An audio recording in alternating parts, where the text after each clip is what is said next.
नमस्कार। दैनिक उत्तम हिंदू टीवी पर देख रहे आप सबके पसंदीदा और हमारे बेहद खास प्रोग्राम चर्चा खास में आप सबका बहुत बहुत स्वागत।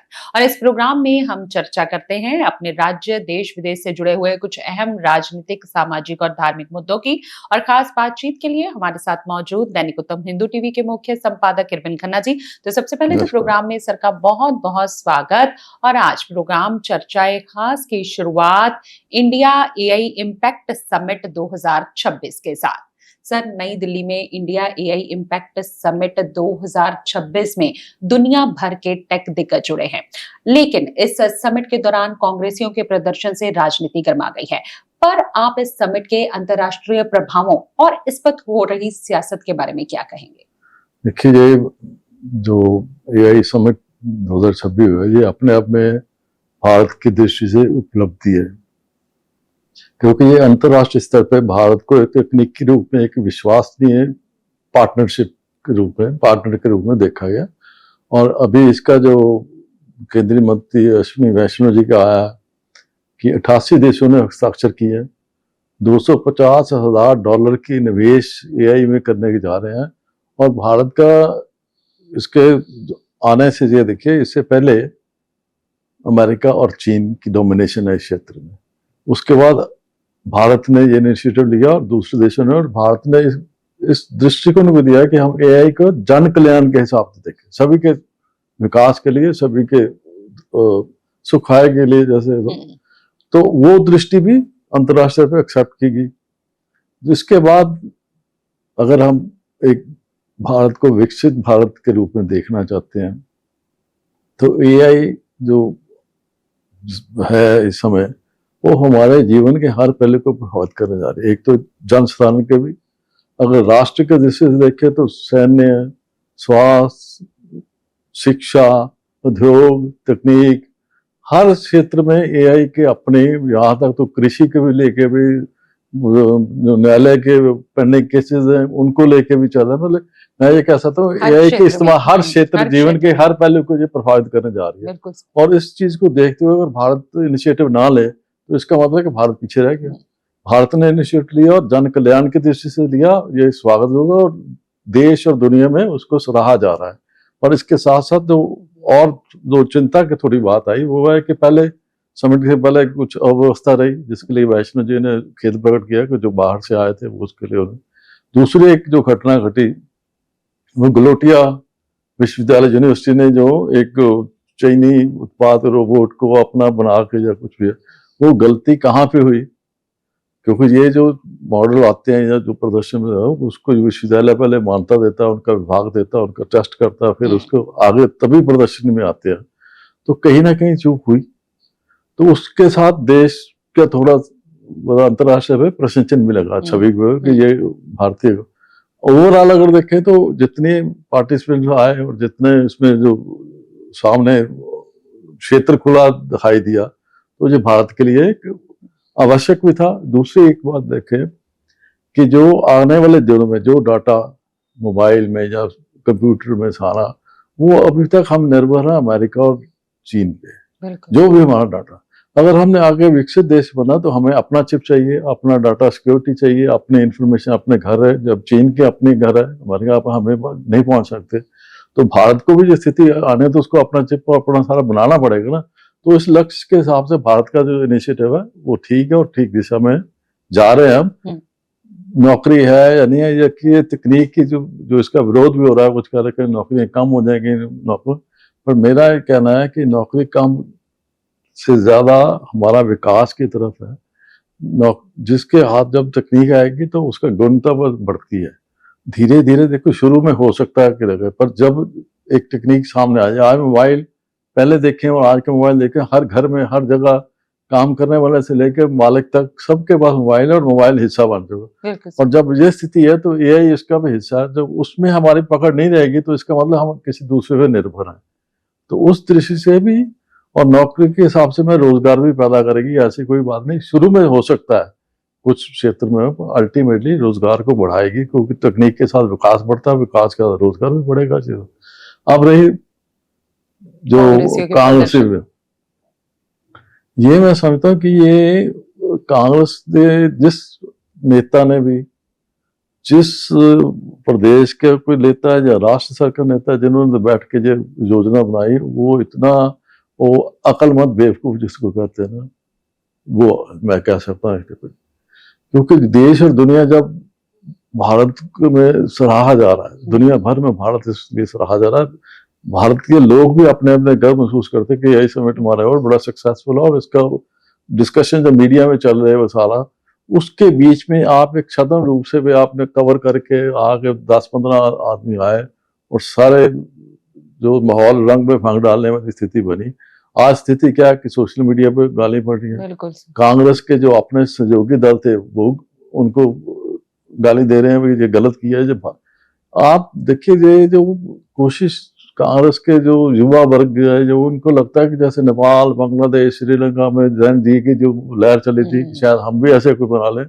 उस लहर के लिए आपके क्रेडिबिलिटी चाहिए, आपकी साख चाहिए। ना पार्टी की साख उस हिसाब से बन रही है, ना आपके नेता की साख बन रही है, ना आपकी साख है। आप इस कदम से तो एक आत्मघाती कदम है इनका, मूर्खतापूर्ण भी है, आत्मघाती भी है। और जो सपोर्ट कर रहे हैं उस कांग्रेस के बीच में, मैं समझता हूँ कि वो कांग्रेस के दुश्मन है अपने आप में। ऐसे गलत उनको स्वीकार कर लेना चाहिए भी गलती से होगा, सहज भाव से, किसी से विश्वास में नहीं लिया तो इनका अपना निजी था, कांग्रेस अलग हो सकती है, एक बयान देके अपने आप को अलग करते। अब उसको जब आप सोशल मीडिया पे सपोर्ट कर रहे हो तो ये आप भूल जाते हो कि आप मोदी का विरोध करते हैं या भाजपा का विरोध करते होते आप उस लक्ष्मण रेखा को पार कर गए जो देश के विरुद्ध खड़े होगा। देश सरकार की छवि साख पे आपने दाव पे लगा दिया। अब इस कारण सुर्खियां तो बनी ना, तो विदेशी मीडिया में भी ऐसे हुआ। तो ये एक आत्मचिंतन की बात है। नहीं तो मैं समझता हूँ कि कांग्रेस जो सोचती है कि हम आगे आ सकते हैं, ऐसे एक कदम और आए। जो राहुल गांधी के जो बयान लेके आए हैं अमेरिका के साथ, तो एग्रीमेंट को लेके भी, समिट को लेके भी, ऐसे वो ऐसी भाषा और ऐसे भाव है, उसके कारण ही फिर जो प्रेरित हो गए ऐसे प्रदेश स्तर के नेता कुछ ना कुछ करते हैं, और उसका जब समर्थन मिलता है तो वो फिर और खतरे की चिंता की बात बनती है। पार्टी अपने आप में सोचे, क्योंकि इसके करने से भारत में तो कोई फर्क नहीं पड़ा। आम जन ने तो इसको निंदा ही करी, सोशल मीडिया में निंदा हो रही, थू थू हो रही सारी जगह भी, क्या किया पार्टी कितने बड़े।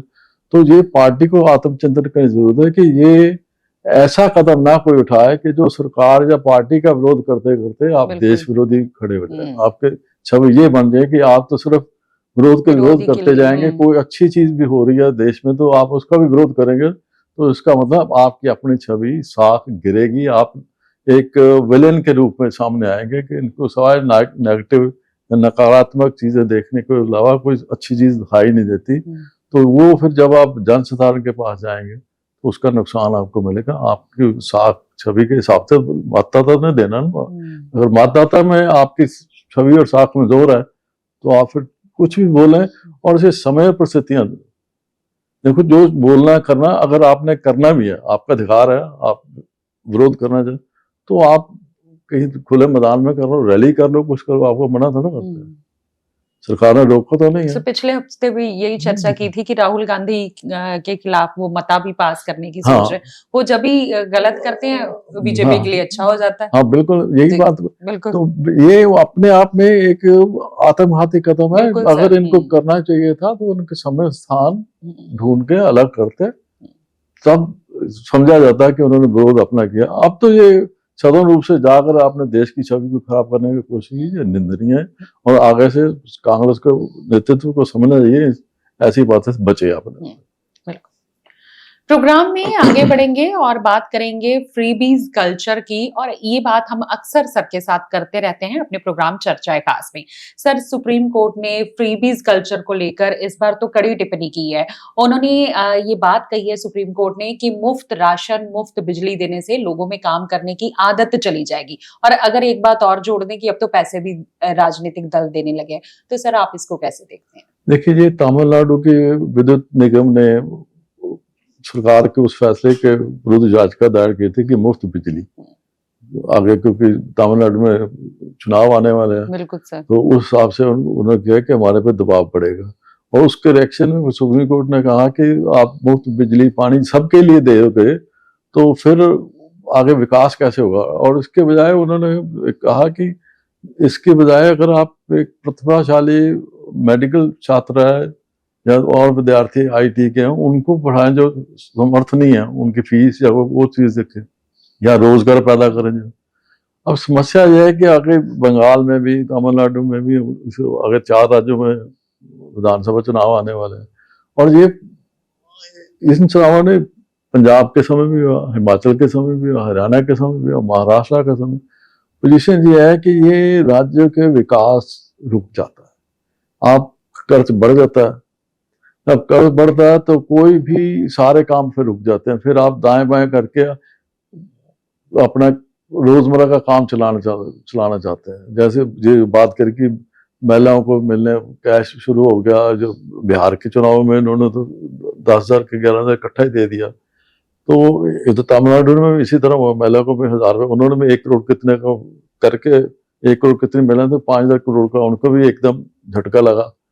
तो ये जो तत्काल जिसको कहते हैं ना, इस लाभ के लिए आप लंबी दौड़ में से बाहर निकल जाते हैं। देखिए आज जो स्थिति ये होगी 24 के 25 की जो रिपोर्ट आई थी कि अधिकतर राज्यों की आर्थिक स्थिति इतनी कमजोर हो गई कि उनके 20 जो उनकी जीडीपी है जो 25-30% तो कर्जा ही उसके बराबर खड़ा हो गया इतना। अब कर्जे के हिसाब से उसका इंटरेस्ट देना, भुगतान करना रुक गया, मतलब वो बोझ ही बढ़ता जाएगा ना दिन ब दिन अपना। और सबसे बड़ी बात ये समझने की कि जो असमर्थ है, गरीब है, पिछड़ा है, और जिस उसको तो आप दो।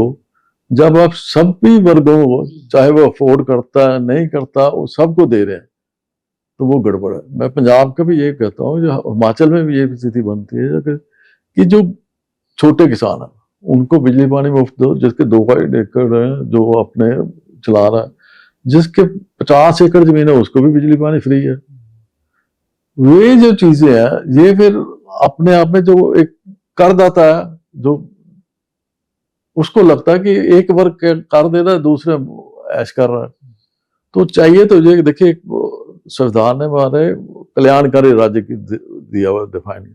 तो कल्याणकारी के हिसाब से आप जन कल्याण की योजनाएं बनाए उसमें कोई, पर उन योजनाओं को मिले लाभ उनको जो जिनकी आवश्यकता है मिलने की, जो पिछड़े हैं, गरीब हैं, दलित हैं उनके, और या जो ऐसे विद्यार्थी हैं या खिलाड़ी हैं जो गरीब हैं पर प्रतिभाशाली हैं, उनको समर्थन दें।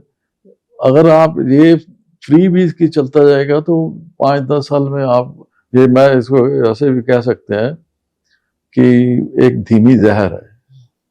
आदमी को जब धीमी जहर दी जाती है तो उसको पहले पता नहीं चलता, उसके शरीर को 5-4 साल बाद पता चलता है कि मेरे सारे अंग फेल होते जा रहे हैं, काम करने में असफल हो रहे हैं, तो एकदम कोलैप्स कर जाता है।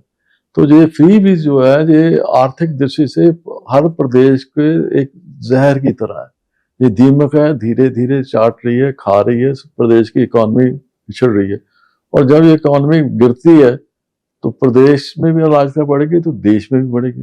तो ये चीजें केंद्र सरकार को भी, चुनाव आयोग को भी और राजनीतिक दलों को भी सोचना चाहिए कि कहाँ जाना है। इसके बाद अलावा जब वो एक जन साधारण है, मतदाता है, मतदाता को भी समझना चाहिए कि एक चीज जो हमें मुफ्त मिलती नहीं, वो मुफ्त दे कैसे रहे। एक बात ये समझने वाले। दूसरी है जो देने वाले अपने पल्ले से नहीं दे रहे, राजनेता या राजनीतिक पार्टियां अपने पल्ले से तो दे नहीं, उसी बजट्स में दे रही हैं। और बजट कहां से आता है? आपकी जेब से आता है। मतलब ये एक ऐसा विशेष सर्कल है, आप अपने पैसे देते हैं और अपने पैसे कोई मुफ्त के नाम पे फिर लेते हैं, और आपका जो विकास है वो रुक गया और कर्जा बढ़ता चला जा रहा है। और आपको अपना नहीं समझ लग रहा कि 5-10 साल के बाद जब प्रदेश की इकोनॉमी पिछड़ेगी तो आप भी तो पिछड़ोगे, केवल सिर्फ मुफ्त के नाम पे, जबकि वो मुफ्त है नहीं, उसमें आपका भी पैसा है। प्रदेश में जो टैक्स कलेक्ट होता है उसमें गरीब भी देता है, अमीर भी देता है, अपने अपने सामर्थ्य के सब चलता है। तो मुफ्त चीज नहीं, और फिर मुफ्त मिलती नहीं। तो मुफ्त जब मिलती नहीं, मुफ्त दे ही जा रही है, तो पैसा कहाँ से आ रहा है? तो आपकी जेब से आ रहा है। तो वो जेब का दबाव, एक जेब से लिया दूसरी जेब में डाल रही है, आपको मूर्ख बनाने वाली बात है। और आप जनता मूर्ख बन रही है, ये भी मतदाता को महसूस करना चाहिए कि ये कितनी देर चलेंगे हम। ये नुकसानदेह है और इस पे जो सरकार को भी, प्रदेशों को भी और राजनीतिक दलों को, नेताओं को सोचना चाहिए और इच्छा शक्ति होनी चाहिए। हर, जो मैं कहता हूँ, जो प्रदेश का नेता, उसकी राजनीति, उसको स्पष्ट करना चाहिए कि ये चीजें हम नहीं कर सकते, ये हमारे प्रदेश के हित में नहीं है, देश के हित में नहीं है। वो सार्वजनिक, एक चुनाव दूसरे चुनाव में पता चल जाएगा, लोगों को महसूस हो जाएगा भाई ये गलत है, आप गलत दिशा में जा रहे हैं, अंधेरे कुएं में जाके गिरेंगे, उसका फायदा क्या। तो ये एक फ्री बीज वाली चीज जो सुप्रीम कोर्ट ने कहा, बड़ी एक सही समय पे, केवल तमिलनाडु के हिसाब से ना देखें इसको, सारा प्रदेश और देश की सरकारें सोचें भी इस पर कैसे चलें, क्योंकि रोजगार पैदा करें, उद्योग पैदा करें, तब बात बनेगी। मुफ्त देके तो आप वो कंगाली की तरफ जाएंगे, पिछड़ जाएंगे।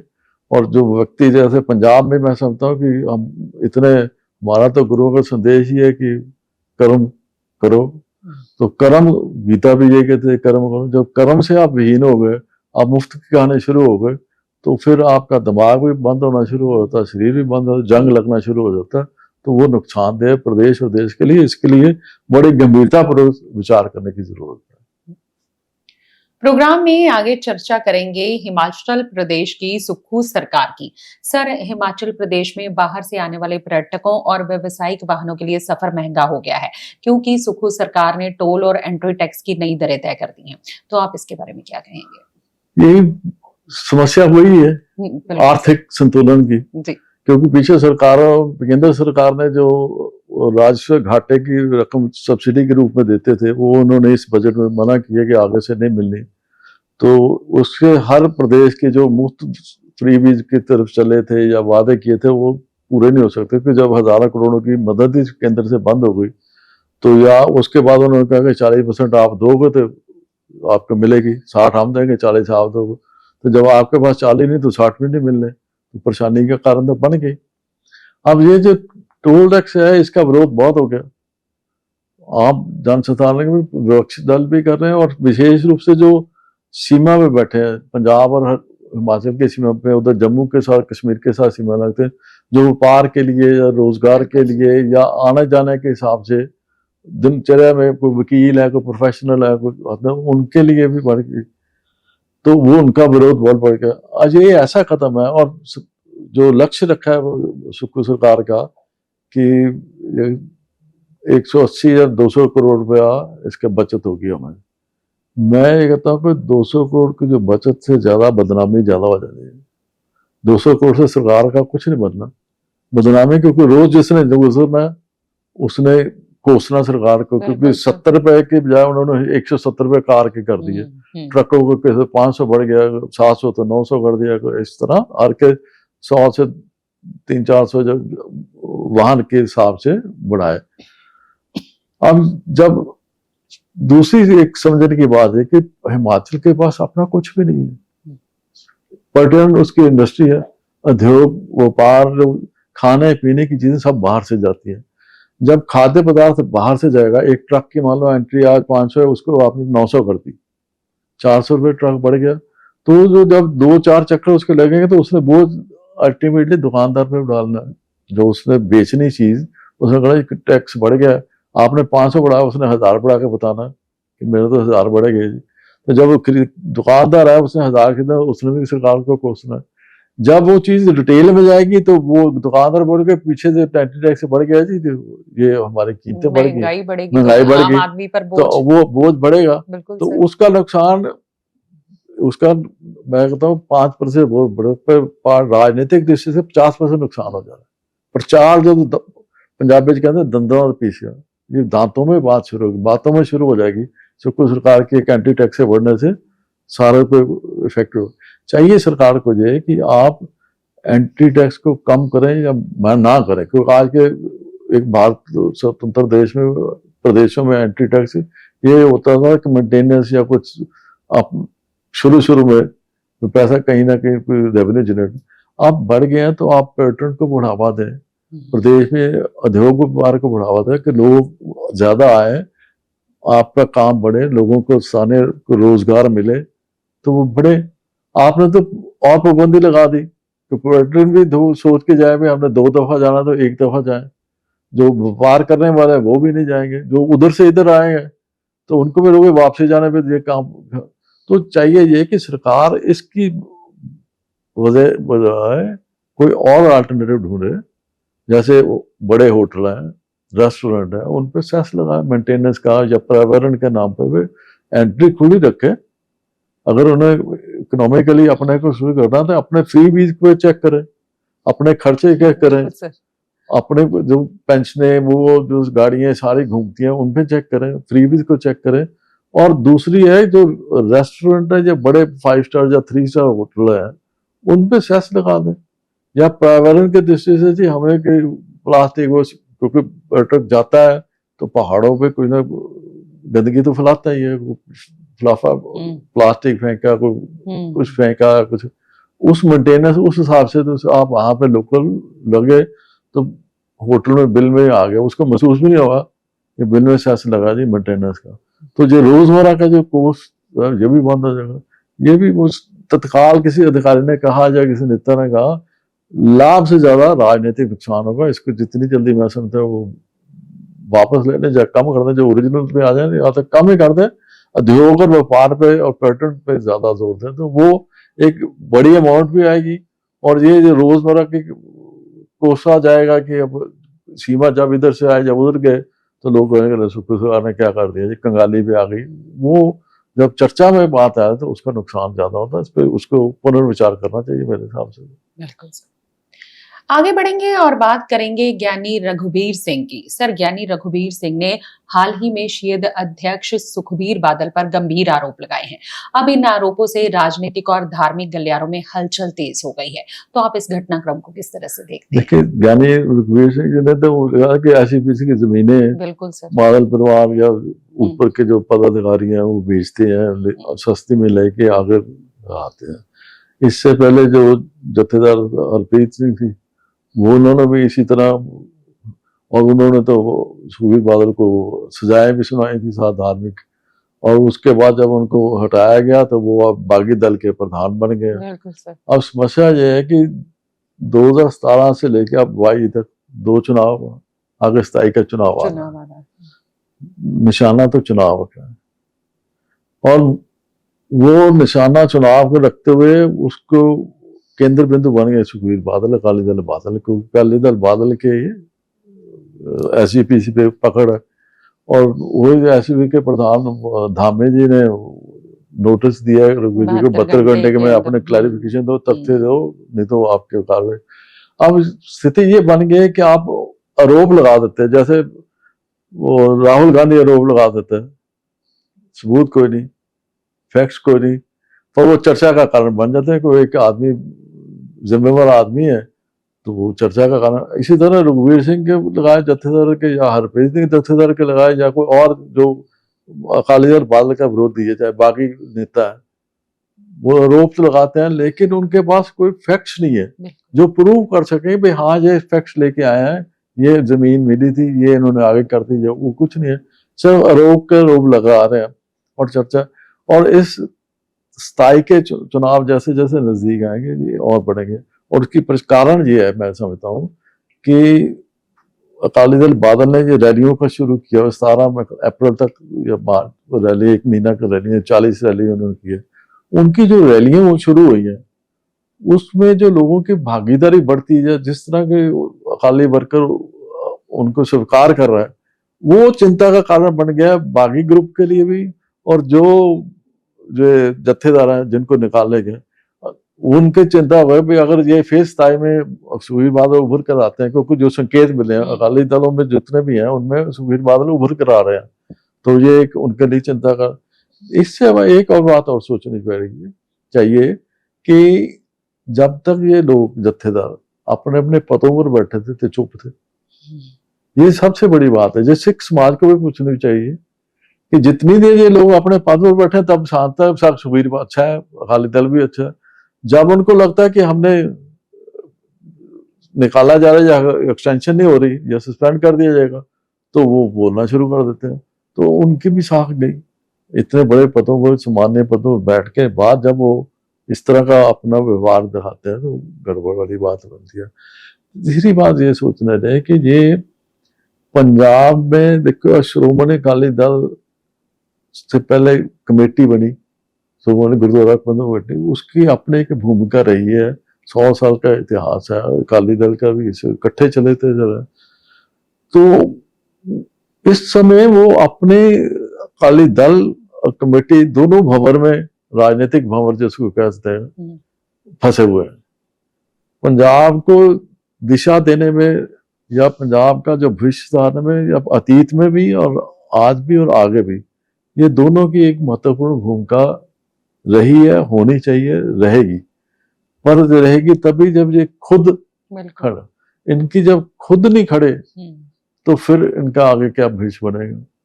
तो ये सारी चीजें जो मैं समझता हूँ कि ये एक अकाली दल प्रमुख जो सुखबीर बादल को है, उसको उसकी छवि जैसे खराब करनी हो, या उस पर कोई ऐसा दाग लग जाए ताकि वो पब्लिकली अपने आप को सेव ना कर सके, इस तरह के है। पर ये बातें भी उसी तरह है कि जब आपके पास फैक्ट्स नहीं है तो फिर ये समय के साथ खत्म हो जाती है, उस पर लोग विश्वास नहीं करते। अल्टीमेटली आरोप लगाने वाले पर लोग उंगलियां उठाते हैं कि ये आदमी यार जब आप कुर्सी पे था तो बोला नहीं, आप जो है तो बोल रहे हैं। अगर आपने आरोप लगाया है, अब उन्होंने मांगे है ना 72 घंटे में, तो आप फैक्ट्स दो, प्रेस कॉन्फ्रेंस आगे भी करिए। तो अगर उनके सामने पेश नहीं होना तो आप नई प्रेस कॉन्फ्रेंस करके कागज डॉक्यूमेंट सामने रख दो कि ये जमीन है, ये दी है, ये आदमी है। आफ्टरऑल हवा में तो नहीं होंगे, जो भी इकरारनामे होंगे, जब जमीन खरीदी या बेची है तो उसके लिखत तो होगा ना, कोई बेनामी तो नहीं होगी कुछ।